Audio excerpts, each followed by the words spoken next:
Well, joining us now to discuss the findings that we've actually spoken about, Nagaraj Adve, a member of Teachers Against the Climate Crisis. We're also joined at this stage by Avinash Mohanty, Sector Head in Climate Change and Sustainability at IP Global. Thanks very much for being with us. Mr. Adve, let me come to you first. Were these very high temperatures in July also accompanied by extreme weather events in multiple areas of the world? Yeah, they were. The underlying reason, in a sense, for this extreme temperature, which we've seen for the last 4 months, is simply the fact the enormous amount of heat that these various greenhouse gases trap. And that rate is staggering. It's that if you think of it in terms of the energy of one Hiroshima bomb, it's about 5 or 6 Hiroshima bombs every second. So in a half-an-hour program, the greenhouse gases trap the equivalent of 9,000 Hiroshima bombs, or about 500,000 every single day. And that is year after year after year. In addition to that, there are the factors that you just mentioned. There's the El Nino, which brings up heat from the oceans. And there are also a couple of other feedbacks. The less Antarctica ice that you mentioned also then results in less reflection and therefore trapping heat. And there are other sort of multiple such feedbacks. Much of the intense extreme heat goes into the oceans, which in a sense contributes to greater moisture. And that is in a sense contributing to the kind of extreme rainfall and other events that we are seeing not just in various parts of India, but in many parts of the world. So in place after place after place, there is extreme rainfall, hundreds of millimeters of rainfall in a single day. So it's a combination of both extreme heat and extreme rainfall, exacerbated in many places across the Himalaya by a kind of sort of maldevelopment that you all have discussed in your channel quite often before. But my point is that it's a very complex system that we are interfering with. It's a combination of the underlying thing is global warming, then there's the El Nino, and then there are feedbacks which are adding to the warming, like less Antarctic ice, like forest fires in Canada, which means more CO2 trapping more heat. And then there's the factor which is being debated, which is lower aerosol pollutants in the atmosphere. And the less pollutants you have, there's less reflection, which may be trapping more heat, which has possibly been happening since 2012. So it's a series of complex factors, of which some are very, very robust. Avinash, is there a sense that now that we are getting these new weather records, it's quite possible that we see many more months with record temperature highs? Good evening, Vishnu, and good evening, Nagaraj. Unfortunately, what we are witnessing is something that has been kind of predated. A couple of decades before, scientists have been warning that there would be a 2-degree, 3-degree temperature rise, and we were kind of understanding them that this might happen or is a distant time affair. But what was a distant time and space affair is now barging onto our lives and livelihood.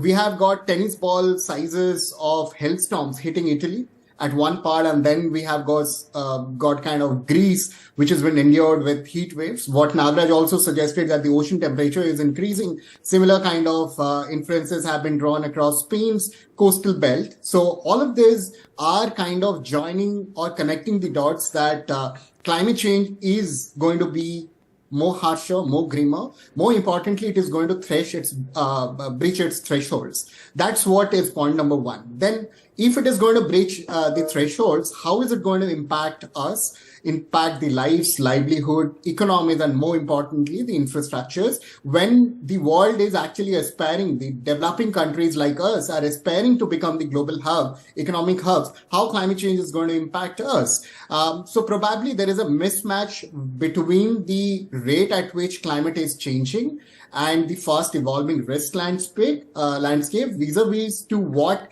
exactly our action speed has been.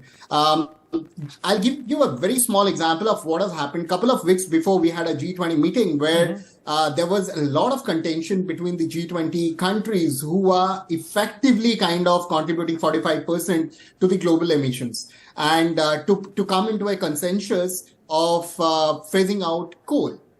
So these are some of the fast kind of evolving risk landscape which is not adhered or which is not converging at our climate actions, and at the same time, there are some abrupt climate actions which are going on. China is trying to alter the weather pattern. US is trying to block the sun's insolation so that it can become a cold shade. These are some of the examples, right? Which are kind of very skeptical examples, very scary examples, because we don't have empirical evidence. And what we, in IPCC's term, we call it as a maladaptation. It is actually going to be maladaptation and going to backfire us in a larger extent, because we are trying to find out quick fixes rather than having more endured solutions which are scientifically proven, more importantly, which is aimed at climate proofing of lives and life beyond. Yeah, Vishnu. Nagraj, could you just tell us a little bit more about the weather, what we are seeing in Himachal Pradesh and Uttarakhand now, extreme rainfall, flooding, the loss of lives? Is this linked to climate change? So it needs an attribution study to conclusively prove whether a specific extreme event is connected to climate change. So this is a recent branch of science which goes back about 9 or 10 years. And having said that, it seems very likely that there's a connection between the extreme heat being trapped that I mentioned earlier, the fact that over 90% of it goes into the oceans, resulting in a warmer ocean, warmer moisture, supplying more moisture when the conditions are right. So there is a very likely connection as far as extreme rainfall goes. As far as extreme heat goes, the connection is far more robust.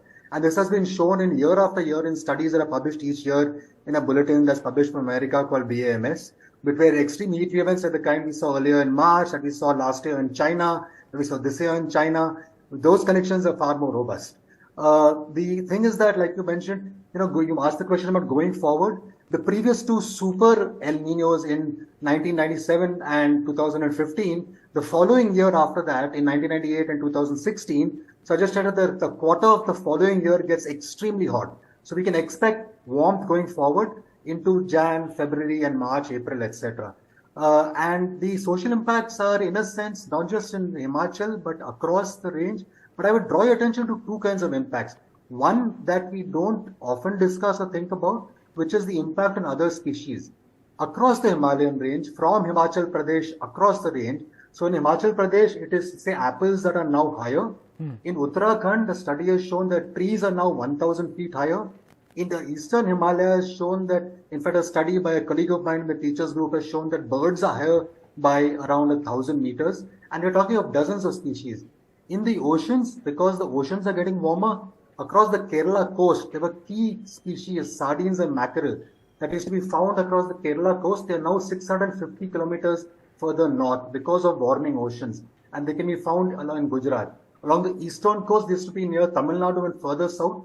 Now they've gone beyond Orissa and they've reached Bengal. So this is the kind of, just one kind of impact on species called shifts in species range. Right. And there are other kinds of impacts, changes in the timing of their life cycle, what's called phenological events, or even just heat stress. Just like you and I face heat stress, even animals do. Cows do. They get ill, their milk yields fall, they die. There are all kinds of impacts on other species. In fact, there was one study by BNHS which said that 65,000 birds died in just one extreme rainfall event. Now, is that being studied in Himachal? That's just absolutely crazy. And, it is so frightening because this is all upon us. Look, gentlemen, I'd like to thank you both very much, for speaking to me. And, you do know that this is a topic that I'm going to be tracking very, very closely. We've always done that at NDTV.